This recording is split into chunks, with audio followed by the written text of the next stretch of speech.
What's up, table tennis nerds? Welcome back to the Limitless channel. Road to 1550 TTR week 49. Training with Christine here.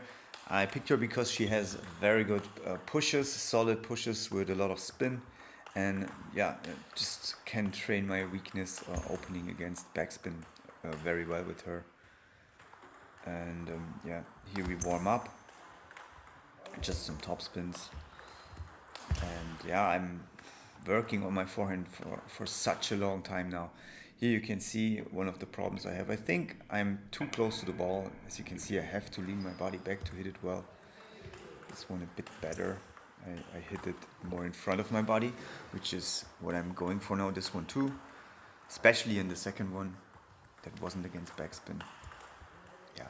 As I said, I'm working on my forehand excessively for, oh man, I don't even know, at least a year, if not longer. And I must say the results are not really, at least they're not stable. Like sometimes it gets way better, sometimes I fall back into really old patterns again. Here we do an exercise where just she tries to open short, low, and with quality, because she usually just serves that are too easy to attack. So she tried to go for this, and then I tried to attack them or just push them back if they were nice and short. And then I did the same, and then we played sets like this. Like that's what you can do to add on to the simple practice of keeping it short and trying to attack. And then you add points because it makes it more like match-like. That's kind of like positional sparring, we called it in jiu-jitsu, where you just pick a specific field, a specific area of the game in this case, and then you just do it like putting the ball short, and then who can attack first attacks first. And just doing that and adding the points makes it more match like. And here Yosi was there since a long time, and this day, last time I played him, it worked really well against him. I had no problems, but this time, of course, he played better. And on the other side, I had huge trouble against his pimples. He has short pimples forehand, long pimples backhand, and usually he plays too passive. But now I think in this session he really went for it to attack with his forehand more. He never attacks with the backhand. That's why I can play him into his backhand without danger if he doesn't decide to step around and attack with the forehand.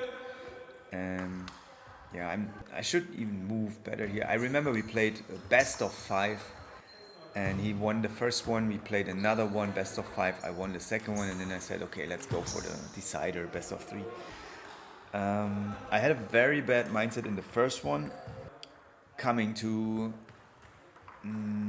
handling this kind of play and thinking too much about the game and everything. And in the second best of 5, I had a very good mindset. I changed it completely to being empty, just being in the zone and just playing, just doing what is correct, and doesn't care about whatever happens. I mean, don't care about the results. That worked really well. And then I said, okay, let's see if I can replicate after a break, and ask him for best of 3 decider. And it worked like mediocre, like 50-60% of what I could do in the second best of 5. But anyways, it was very valuable session. I mean, if he does that here, if he starts attacking with his forehand whenever he can, he's very dangerous. If he plays too passive, he can just block and bring the ball back and hope for mistakes. Because I misjudged the spin because of his rubbers. Push the second one. I think also these kind of players, also defenders, that defend from behind the table, they bring me out of my rhythm a lot, and my movement is broken somehow.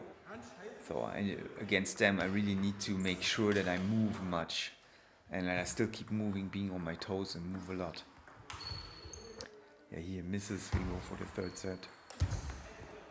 This I can see it at my shoulder, and everything is too tight. And you will see more of it. As you can see, look, my arm is almost not moving. There's no swing almost. This one's better, but it was diagonal. There's almost no arm swing. It's all seems to be body almost entirely. And of course, it's very limited stiff movement because the arm can move much faster, especially the forearm, much faster than the whole body can. Yeah, one top spin, then one push, one top spin. It's a very basic tactic against such rubbers. Obviously, if you don't use that, it's probably what you should learn first. Yeah, I push so high when he uses his long pips and I push against them, which obviously you should push that often. Because you can attack, it's an empty ball. And then, yeah, if I push them, they go so high, but he doesn't punish it too often. Never with his backhand. Yeah, that's good. Deep backhand and then topspin into his forehand. That's always working well. Like here again. Yeah, that's a perfect setup. One spinnier. He never brings it back with too much backspin. So yeah, it works against him to right again attack the second one. You play like this, exactly like this. Like one where you don't put much spin, and then the second one you go harder and more spin.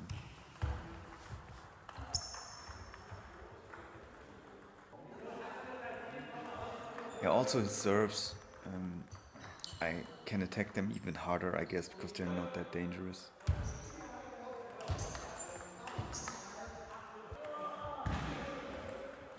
Look pretty good so far here. And again, yeah, when he blocks with his shorts pips, and you always think like because the ball comes like almost from a normal rubber, but it's so empty that if you block it like a normal ball or bring it back like a normal ball, it always goes into the net. Yeah, and then the stiffness came back here, as you can see. Not much to say about that. Again, here it looks like the whole body is trying to play the ball, and the arm is just not free. It's just freezing the shoulder and everything. It's just freezing. It's almost like blocking the movement, freezing it, like stopping it. Suddenly stopping the movement, the flow of the movement. Yeah, that is something that really, I don't know why I just can't get it out. It's so hard to get out. Next session, obviously here, and I focused on hitting the ball more in front of my body. I remember that have more hip movement, have more weight transfer from right to left leg. And I think especially in this one, you see that's exactly what I want to do. Look, I hit the ball very early. I go through the ball. There's a clear weight transfer. Very good. That's what I want. At least for my standards. I think that's the optimum of what I can get right now with my technique right now. Yeah, I should really go for it. Ivan here has anti-spin on his red side, on his backhand side. Yeah, here he wanted to train the receive of this long serve, and then we played free, so I could perfectly train my top spins. I think timing is good here. I go early for it. I move away from the table a little bit after the serve. I switch my grip from the heavy serve grip that I usually have, and that's all. That's all problems that I usually, if I don't address them, and can come up, that I can do wrong. And also that I don't plan to take it always with the forehand. If you place more on my backhand, I remember it was working well taking them with the backhand first.